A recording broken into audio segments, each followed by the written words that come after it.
Hello, everyone. Welcome to the YouTube channel at youtube.com/DaveChensky. That's Dave Chen, SKY. Today, we are going to discuss What If Episode 3. What If is, of course, the new Marvel series that's streaming right now on Disney+. And joining me to recap and spoil and dissect everything about this episode, he is the co-host of the Amazing Spider Talk podcast, Dan Gvozden. Thanks for being with me today.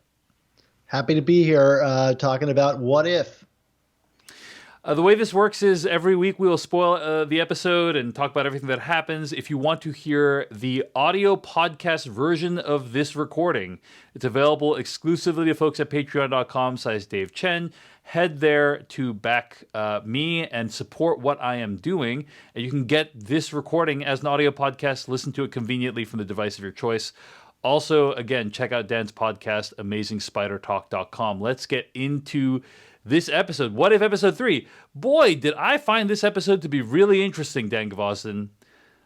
This is, I don't know if it's my favorite. I don't know if it's the most fun of the three episodes, but I definitely found this to be the most interesting out of the three episodes that we've seen so far. What did you think overall of What If Episode 3? Yeah, I mean, I'm still finding the whole What If series kind of just as disposable or inessential as the What If comics are in terms of its impact on the MCU, but in terms of just kind of the fun I had watching it, or feeling like the premise was taken to, an extreme that I would want it taken to, this one delivered the most for me.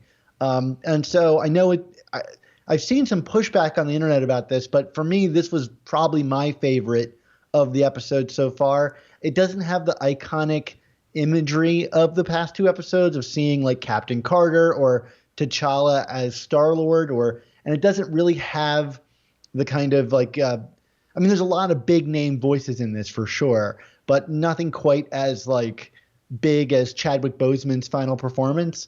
But for me, I felt like this thing had the most interesting setup in terms of a what if. It had the most kind of consistent humor of the What If episodes yet. I just enjoyed how much this episode takes. It relies on your knowledge of the MCU lore and then uses that against you to set up a mystery. And I thought that was really neat. Yeah, it's a murder mystery, right? Basically, and we will talk about how satisfying the solution to the murder mystery is later on. Right. But I just think it's very creative to do a murder mystery using moments that we've already seen. And as I've mentioned, I'm impressed with how relatively obscure some of these moments are, that they feature again in this episode. As I've mentioned also that I feel some of these series like What If and WandaVision and so on rehabilitate older MCU movies or try to make them more interesting in retrospect. And this episode does that with Iron Man 2, I think, and other movies in the MCU. So I had a great time with this. I don't know that I thought the ending was really satisfying, but right. I also found some of the decisions they made to be really interesting. So let's get into the episode. Oh, and also agree with you about the humor. It very much felt like it was from the template of the Avengers, and I know Joss Whedon is a fairly problematic person now, but that kind of spirit and energy I feel is infused into this episode. So I think that comes straight out of Clark Gregg's performance in this. I mean, yeah. I didn't realize quite how much I missed Agent Coulson until I saw him in this episode. S.H.I.E.L.D. has not had quite the face that Clark Gregg brought to it since his departure in Avengers. And it was nice to see that kind of not just persona, but the entity of S.H.I.E.L.D. Coming back in kind of a fun way here. Speaking to, getting into the broad details of this episode and the ultimate conclusion of it, which we won't talk about just yet, what made me most interested in this episode is that the past two episodes, especially in the first one where we had the Watcher specifically saying this is the moment that changed everything, in this episode, that's intentionally withheld. Yes. And that's what made it most interesting to me. Whether what that change was you find satisfying is a different discussion, but I like you're trying to figure out the murder mystery, but you're also trying to figure out what is the change, what is the scenario of the what if, basically. Right. Yeah. So we kind of begin this episode with what's happening in Iron Man 2, and we see like that Randy's Donuts scene over again, and we're like, oh, interesting to see this like play out in the way that that we had originally seen in Iron Man 2. Like you basically see many scenes from the MCU recreated in the animated visual style of the show. And this begins with Black Widow trying to cure the side effects that Iron Man was suffering in Iron Man 2, but then accidentally killing him. Do you remember what Iron Man was suffering from in Iron Man 2, Dan Gvozden? Yeah, I mean his oh my gosh, I'm forgetting the name of it. The thing in his chest. Arc reactor, I think. The arc reactor, yeah, it was like slowly poisoning him. As a kind of stand-in for his alcoholism. So it was kind of, they mentioned here that he has a hangover. It's kind of both, right? He's both suffering maybe the effects of a hangover, but also like he pulls his shirt down and you can see like blue veins or from the arc reactor spreading its kind of poison through his body. What was your initial reaction when he just kind of keeled over on the ground? I thought it was a pretty bold move to kill Iron Man off in the What If series. You know, one of the most, if not the most beloved character from the MCU.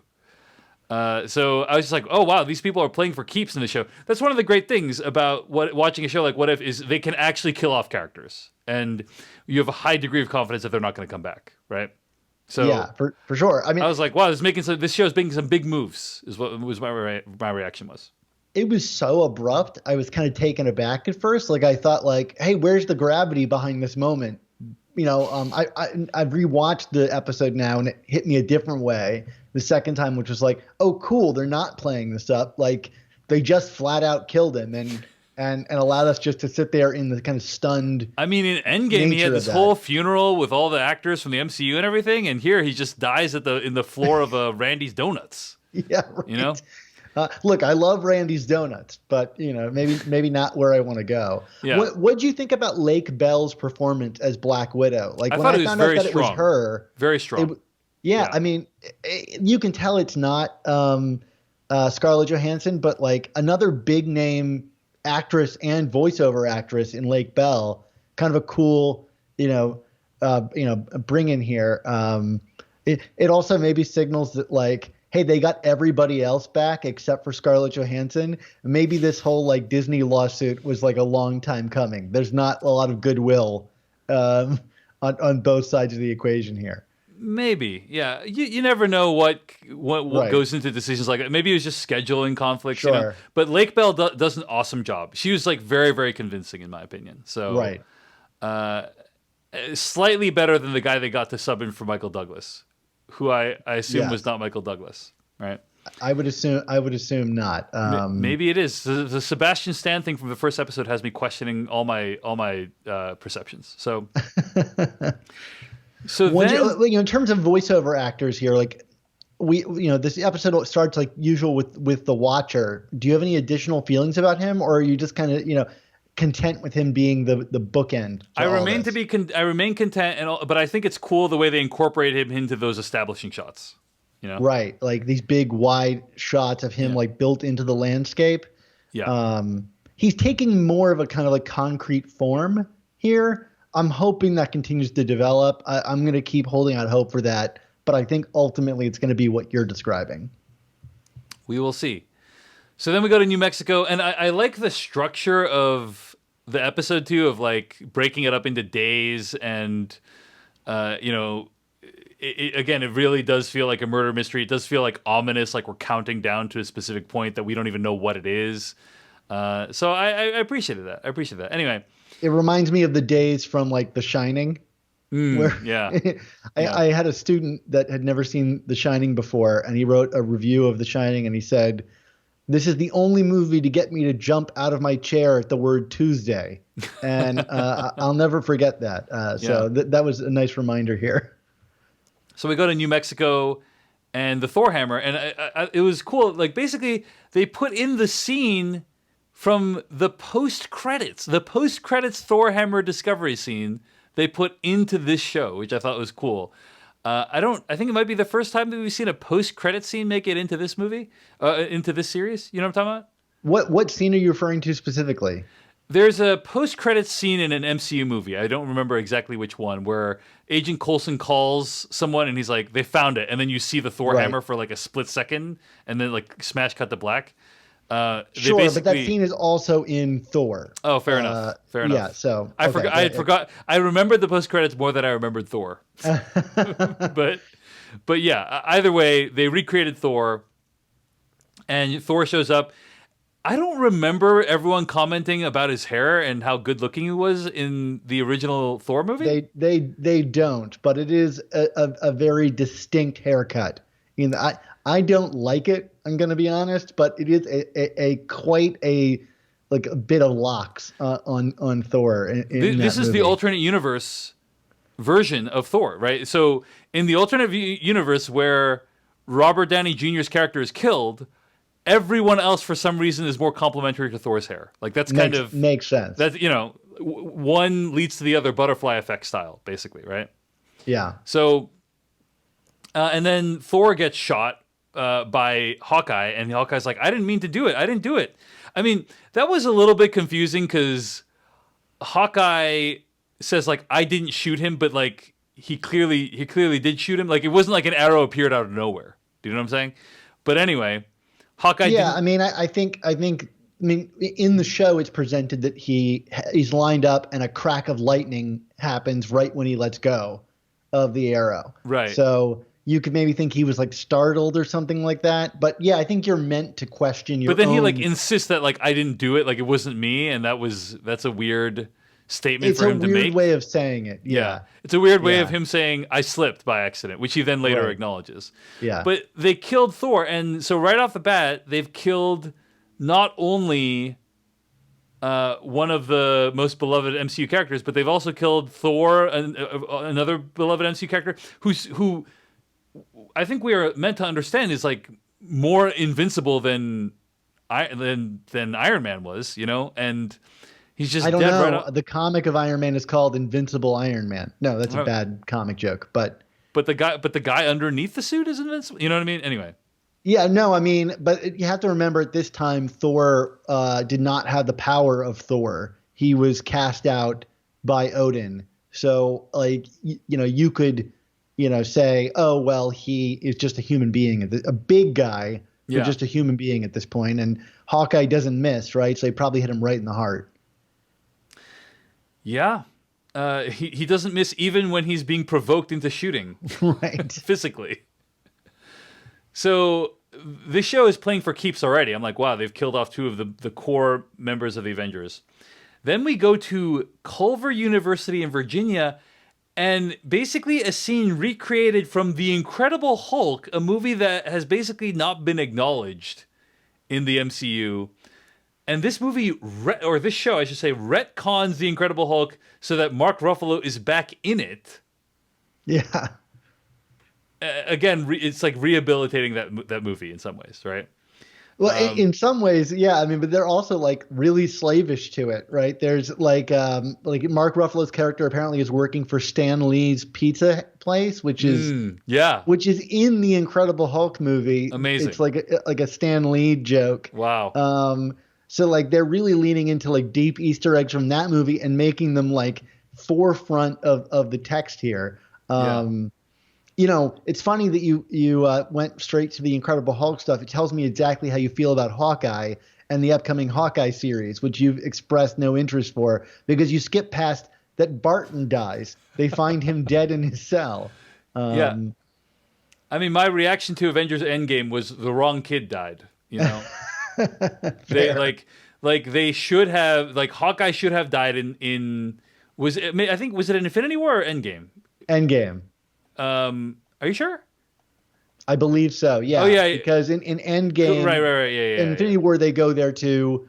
If Thanos goes there with Gamora in Infinity War, and in Endgame, Hawkeye goes there with Correct. Right. Because it's part of Hawkeye's journey as he like goes evil or whatever, if you will, at the beginning of Endgame, and then he's redeemed, I guess, maybe not he's redeemed, but anyway. So it made sense for Clint Barton's arc if he was the one that sacrificed his life.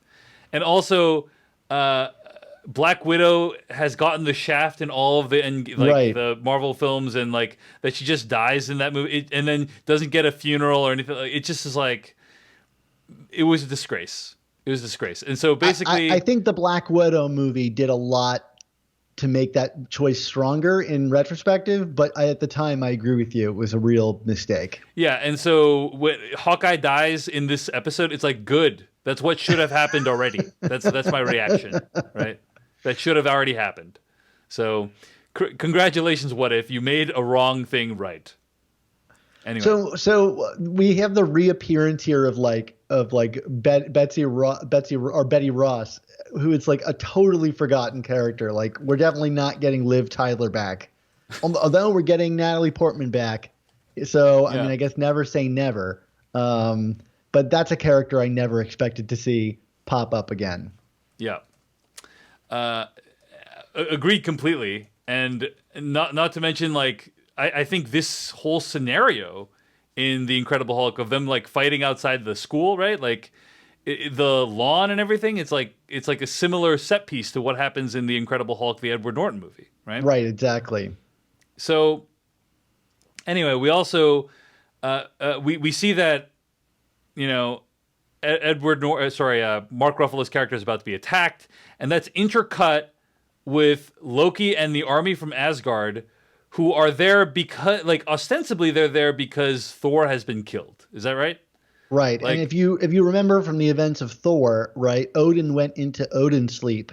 So for a brief period there, Loki was the king of Asgard. So, you know, he's showing up, you know, on behalf of Asgard to, with the Destroyer, one of the villains from Thor 1, to basically, I guess, get revenge on whoever killed their beloved Prince Thor. Yeah. Which is probably just an excuse for Loki to be like, all right, I can invade Midgard now.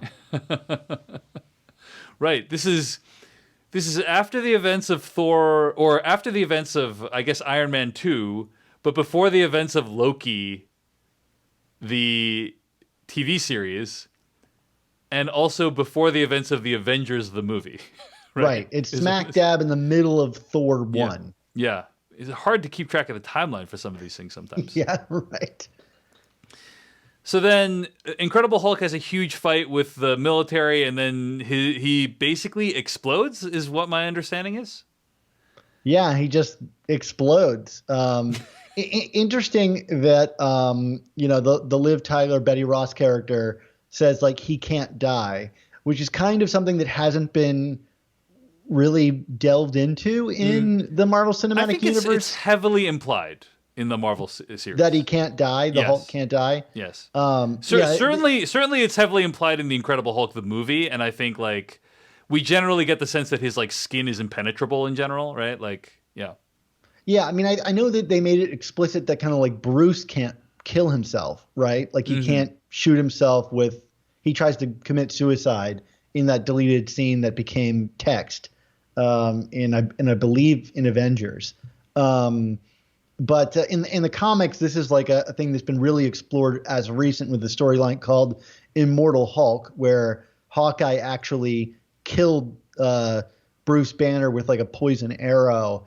And then at nighttime, the Hulk is able to kind of like resurrect himself and take over. So Bruce couldn't get killed during the day, but the Hulk will always return at nighttime to get revenge or whatever on whoever wronged him. This was something that was established very early on in the Hulk comics, because in the early Hulk comics, Hulk actually wasn't based on anger. It was more of a kind of werewolf situation where at nighttime Banner would go find a secluded cave somewhere and transform into the Hulk, and then by morning he would be back to Banner again. And eventually they evolved the series into this more anger-based, id creature of the Hulk and expanded it outward. But in my understanding, like, this is really the first time they've ever like really confirmed that there is some kind of grander supernatural thing with the Hulk other than him becoming a big guy. The implication is he's immortal. So anyway, I thought that was worth bringing up. The implication is now he is immortal or mortal. No, immortal. Yeah, which is interesting because they suggest that, like, I think after he dies.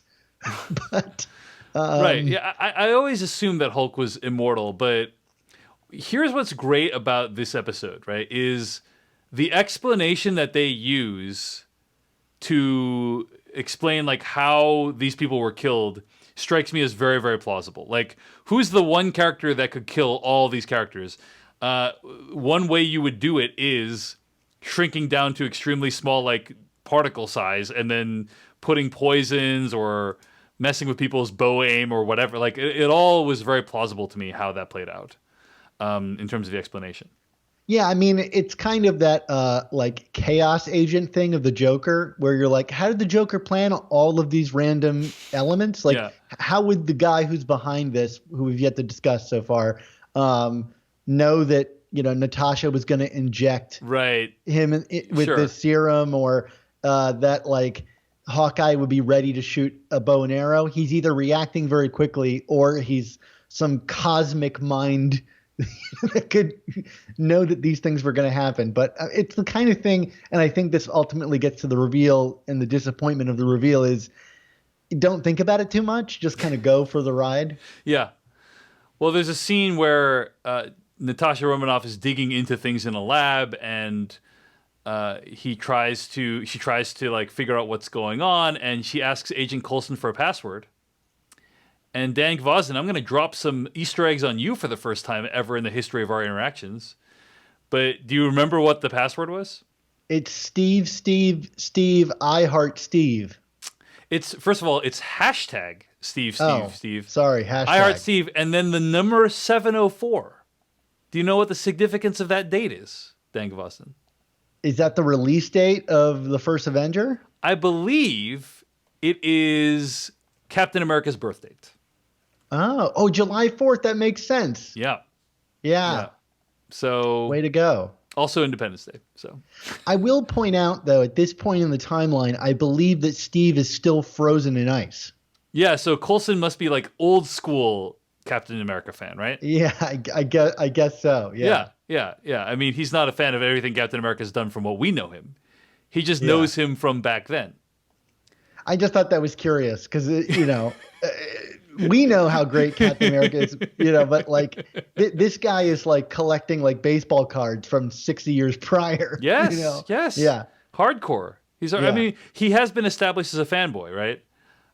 Hey, look, I say that as a guy that's got Spider-Man comics from the early 60s. So exactly. Totally believable. Look behind you. Look behind you. So. Right. Thank you, David. So they have a fight, and I think the implication is that Natasha is killed in this fight, right? That seemed to be the implication. We see her coffin at the end too, probably, is my guess.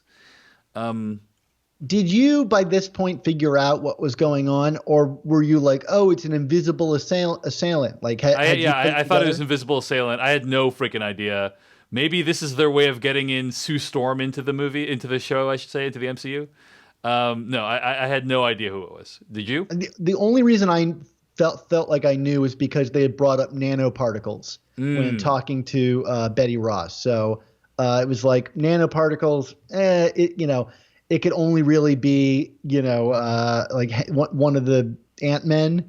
And when she said it's all about hope, I was like, okay, right. Like they're leaning into this a little bit more, but it is meant to look like it's someone who's invisible. It's interesting, by the way, what Nick Fury will and will not use the Captain Marvel beeper for. So like in Avengers 1, when Loki has invaded the planet, right? And like the Battle of New York is happening, do not pull out the Captain Marvel beeper for that, right? But hey, these people are being killed one by one for this team I'm putting together. Now it's time to get out the beeper. The Battle of New York hasn't even happened yet. Now let's get out the beeper. He just has that much faith in his original Avengers lineup. That's how important that original Avengers lineup was to him. Is if they're getting killed, that's when you call in Captain Marvel, who's always busy doing other shit. This was kind of the most left field part of this episode for me, because it's a bit of a leap. He goes to get the beeper, I guess, to call in help, right, from Captain Marvel. but that doesn't actually factor into the plot at all. It just reminds him of Hope, and then she shows up at the end of the episode. And again, this gets to what I said, I think last episode, is like, I think we're meant to be excited to revisit this universe. And for me, when the mystery concludes, I'm kind of like, okay, like that's what I wanted to see from this universe. I could take it or leave it, you know? Yeah, it's true. And it's like, it's not really like there's that much that this episode storyline could explore in the future that we haven't already seen in the movies. It's like, I disagree with that a little bit, but we'll hold off on that thought. Well, because the question is, like, I think the reason Captain Marvel shows up is because if you're like, oh, it's just going to hang on Captain America, that's, like, not a great outcome. But if it's Captain America and Captain Marvel, it's like, okay, one is a superpowered guy, the other one's basically a god. Then, Earth is going to be protected, I guess. I don't know. Anyway. Captain Marvel versus Loki seems like a pretty one-sided fight. Indeed. So... I mean, Captain Marvel is just so overpowered in this series. Agreed. I'm eager to see what they do with her. The way they deal with Captain Marvel as being so overpowered is basically she's scheduling problems. She's busy. She's too busy. She needs to upgrade from a beeper. I mean, that's a real problem. She's using outdated scheduling technology. She's got to get on Calendly. You know what I'm saying? Yeah, exactly. Send Nick Fury your Calendly. Like, have him fill that out. Okay. This episode sponsored by no. So Fury is about to try to get Captain Marvel, and he's like, "Wait a second, Hope. That reminds me of something." So then he goes to Hope Van Dyne's grave, and Hank Pym shows up, and discloses that during the course of the conversation, Hope died on a SHIELD mission in Odessa, Ukraine. Which is where Natasha first encountered the Winter Soldier, so they must have switched places, and she lost to him. Explain to me a little bit more about what you think happened. Like, how do you think Hope Van Dyne ended up with S.H.I.E.L.D. and then ended up dead in your formulation? Because Hope Van Dyne is the Evangeline Lilly character, not Janet Van Dyne, who's Hank Pym's wife, I should say, right? Yeah, I mean, I can't really speak to how all of it came together, but we know that, Hank Pym had history with S.H.I.E.L.D., right? Yes. But before his contract, I believe, was canceled, and he kind of moved underground. So, like, maybe they had eyes on Hope. I mean, this is, I think, the what if, which is why the title, I don't know if they released a title for this episode, because if it was, it'd be like, what if Hope Van Dyne joined S.H.I.E.L.D. or died serving S.H.I.E.L.D. And right. Dan, they will have released the title.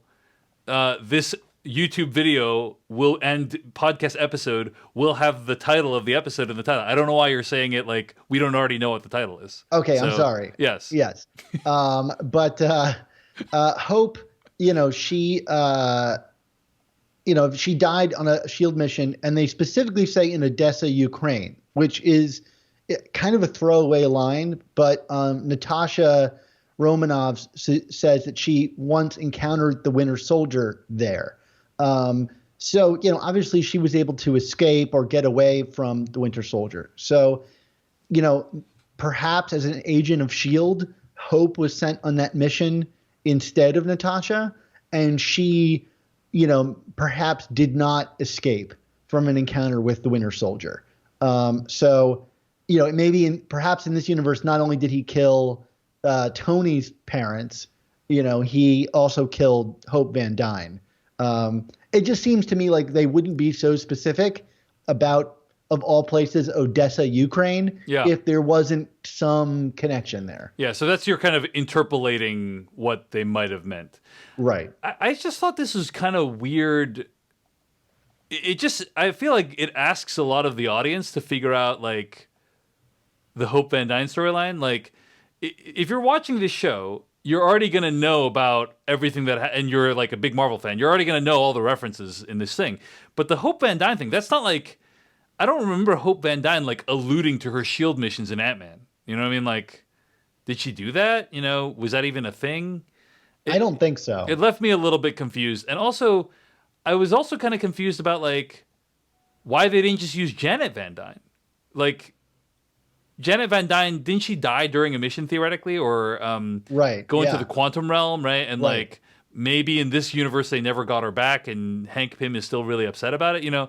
So it just felt weird to me that they couldn't. And maybe there's good reasons that people will tell me about in the comments about like why they didn't use Janet Van Dyne in this case, but. I mean, if I were to make a case against you, David, which Yeah. I'm just going to do because you're Please. throwing it out there, Yeah. I'm going to embody the comment section for a moment. That was my transforming Nice into the comment impression. section Nice sound. impression. Yeah, thank you. Is that like we already knew that he lost her on a mission and he didn't go insane from it? So like, you know, perhaps in this universe he lost both his wife and daughter. Yeah. You know. Well, I guess this in this world, like it really upset him, basically, right? Like that Right. was my initial take, was like he lost Janet Van Dyne and it really upset him. You know, that would Right. be the what if in this case. Okay, so yeah, what if losing your wife actually made you upset? No, but I mean That should have been the title of this episode.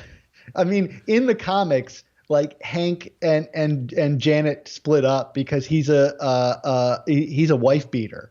So you know, I guess it's at least it's in character that he's a horrible person across all universes. Because he's seen to be like somewhat virtuous in the movies, right? Like he certainly is not someone who sounds like a despicable character in the movies, right? No, not at all. And frankly, I'm happy we don't have wife beating Hank Pym in the MCU. I don't know that universe could handle that. Although it has like forced sterilization, so who knows what the line is. So I think in this episode, the cool thing about it is you then flash back and see how Hank Pym like killed all the Avengers, and that was like really cool. You're like, ooh man, like yeah, Ant-Man is the most powerful Avenger, right? Like he can go into small spaces. I remember like watching, I think it was Babylon 5 a long time ago, and somebody gives a speech about telekinesis and how like if you can move things with your mind, like the smaller the better, right? It's one thing to be able to like take a knife off a table and shove it into someone's chest using your mind, but it's a different thing if you can like pinch their like, you know, aorta, you know, or whatever, and like cut off circulation to their brain and kill them that way, and no one will ever detect it, you know? And I was reminded of that speech when I saw Hank Pym murder all these Avengers, basically. I'm going to go a little bit blue here and say that this reminded me of this meme that appeared on the internet after Infinity War, where it had Ant-Man taking down Thanos single-handedly by going up his butthole and exploding him from the inside. Exactly. Totally. So there you go. Yeah, this is making our dreams come true in the form of a what if. Indeed. Except it's not Thanos that's getting killed. It's the Avengers, the people we love.